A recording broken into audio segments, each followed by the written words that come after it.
Hello and welcome to my next watch review, and today I have a Omega Seamaster Diver for you, and it's not the normal Seamaster Diver, it's the No Time to Die James Bond edition, and I think it's the best Seamaster Diver you can get right now, even though they have released two newer models, the black dial variant with the domed sapphire crystal and aluminum bezel, and they released also a silver dial with a titanium bezel, but I think this is the best one, and I will show you why I think so, but taste differs, so yeah, keep that in mind. It's my personal opinion, and yeah. First of all, let's start with the dimension, and it's also the first big plus for this watch. 12.8 millimeter thickness, and with this thickness it is the thinnest of the Seamaster Diver 300M models right now at the catalog. Maybe there are some vintage models right there that are a little bit thinner, but at this moment from the actual catalog it is the thinnest Seamaster Diver. Lug width is 20 millimeters and the bracelet is tapering down to 17.8 millimeter. We have the lug to lug distance of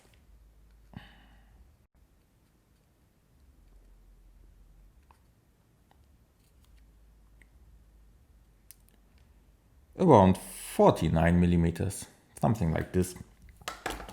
And yeah, case diameter 42 millimeter, as you can see right now. Yeah, 42, around this. Yeah, we have a deployment class, we have a mesh bracelet here. You can also get it on a NATO strap. The mesh bracelet is very stiff. Yeah. You can't really bend it that much. But on the other side, it's really well made, and it feels really great. It feels so smooth, and yeah, it wears great. On some wrists, on other wrists it might be a little bit of a problematic, because first of all it's really bulky underneath it, and second of all it's not very flexible. So you have to make a big decision if you want to get it on a NATO strap or if you want to have the mesh bracelet. I wish they would have the option to get it on a normal bracelet, but they unfortunately don't have this option.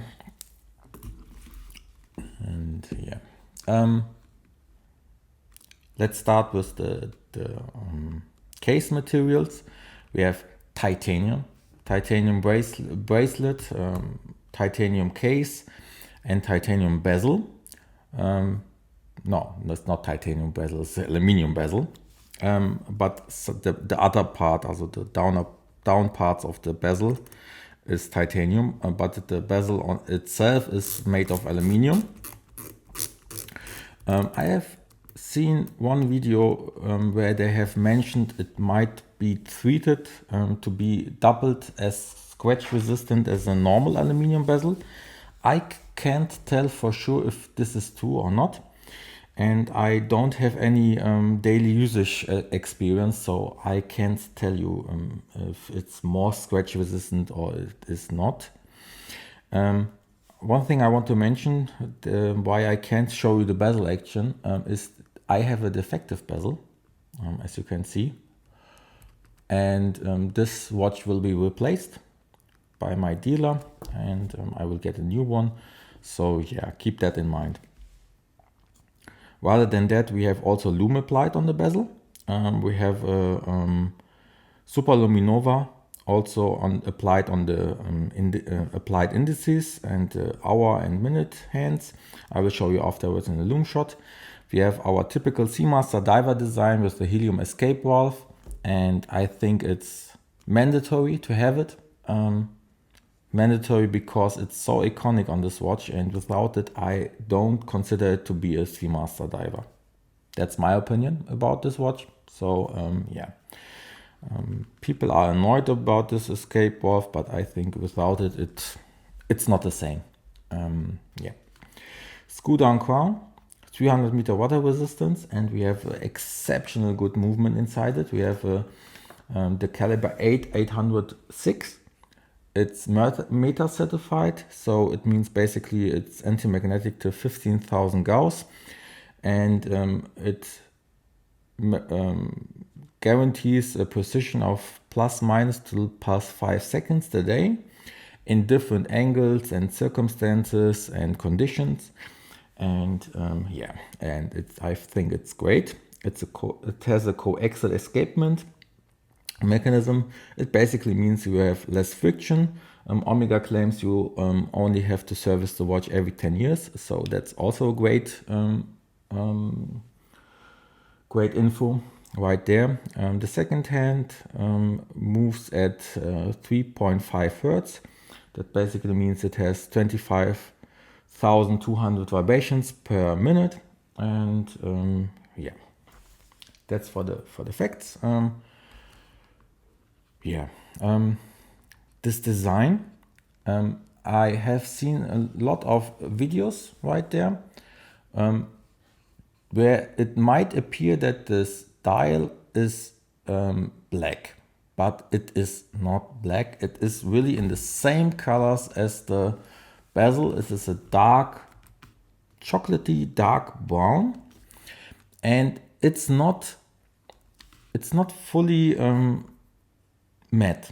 It has some parts, some texturized parts that are looking like satin, satinated, and I want to show it in direct comparison with my Tudor Black Bay 58, and I think you can see it clearly what I mean.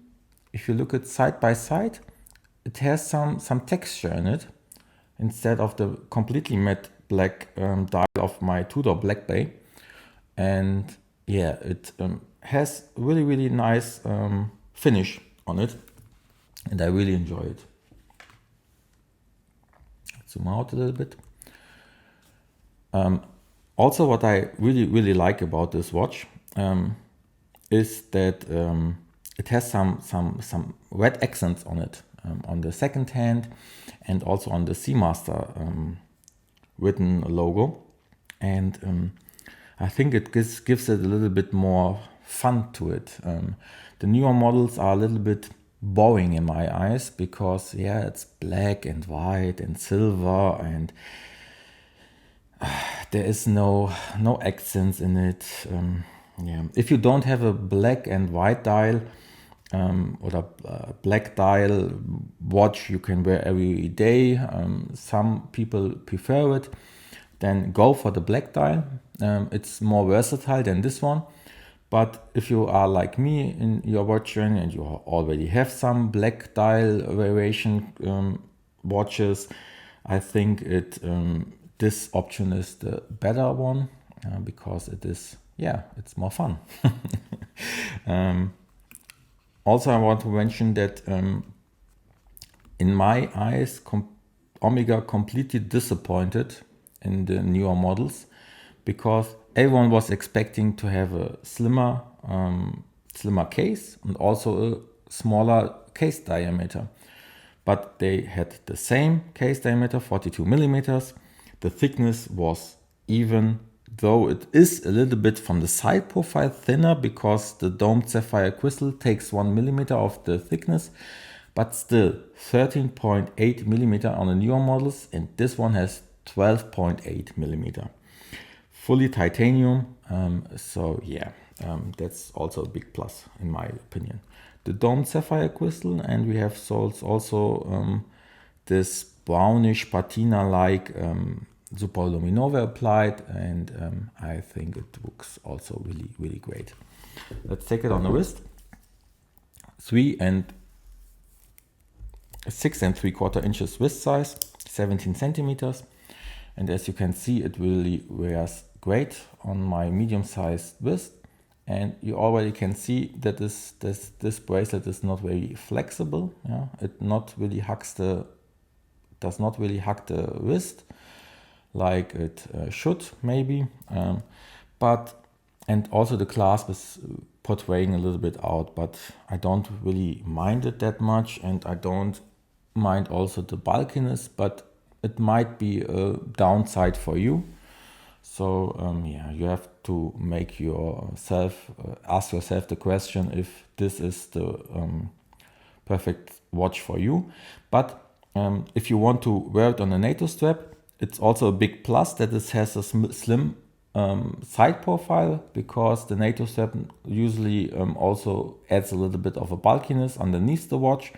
So yeah, it's the perfect Seamaster to wear on the NATO strap, in my opinion.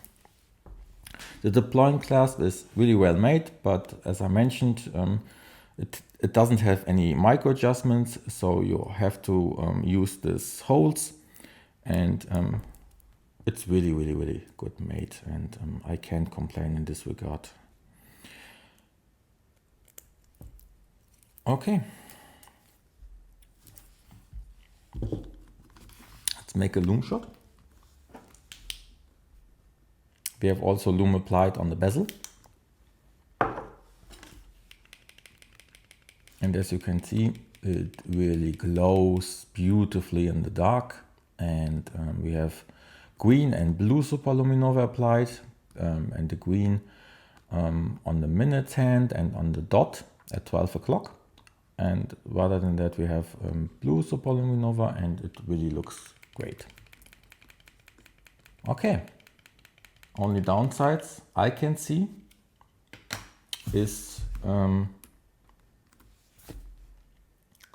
that this model is rather expensive. 10,900 euros on a mesh bracelet. On the NATO strap is a little bit cheaper. And you can get a ceramic one for a lot less. And but there's a big but. The ceramic one is more flashy. First of all, it's more flashy. Second of all, ceramic still can shatter, so you can break completely your bezel. This one only gets a dent or a scratch, so it's still usable afterwards.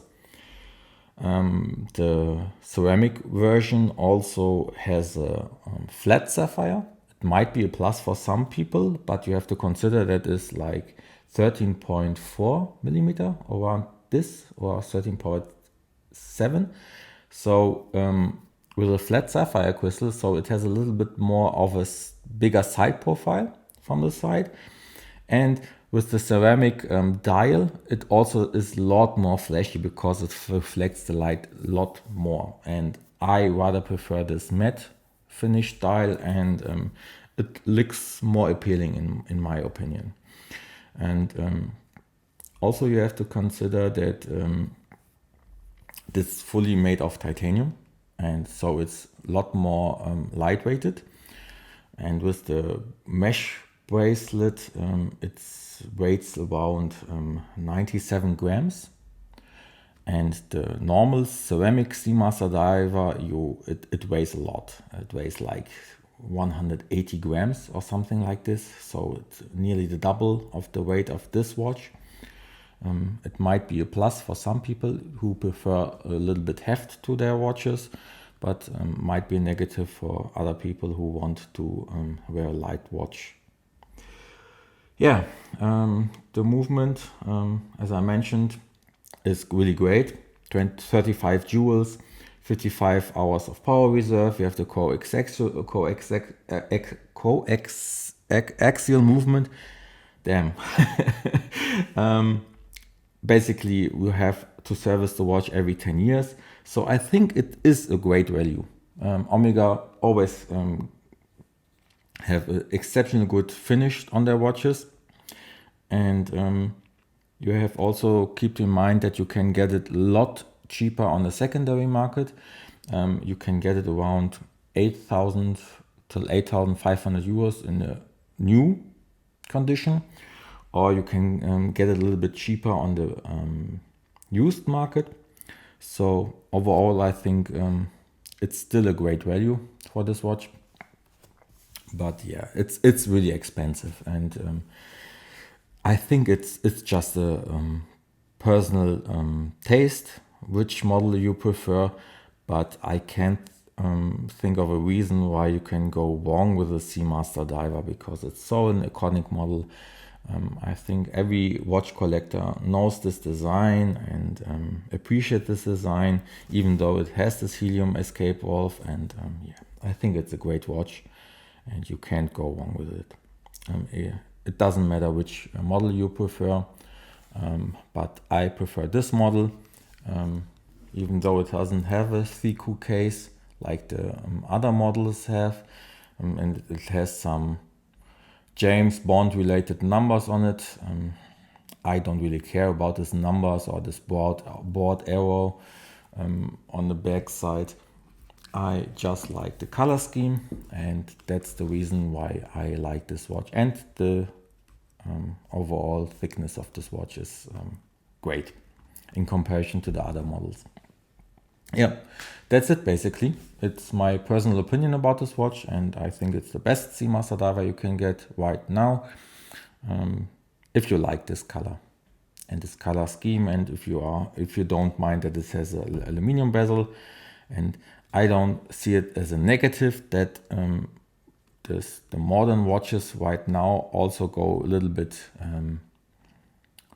with aluminum bezels, because I overall think it's a little bit of a marketing strategic to go ceramic and scratch resistant and overall, but you also have to consider that they can shatter and they can break fully, and I think an aluminum bezel is totally fine. But like I mentioned, personal opinion. I hope you liked and enjoyed this video, and if so, leave me a like and subscribe to the channel for more content, and stay safe. Until next time, goodbye.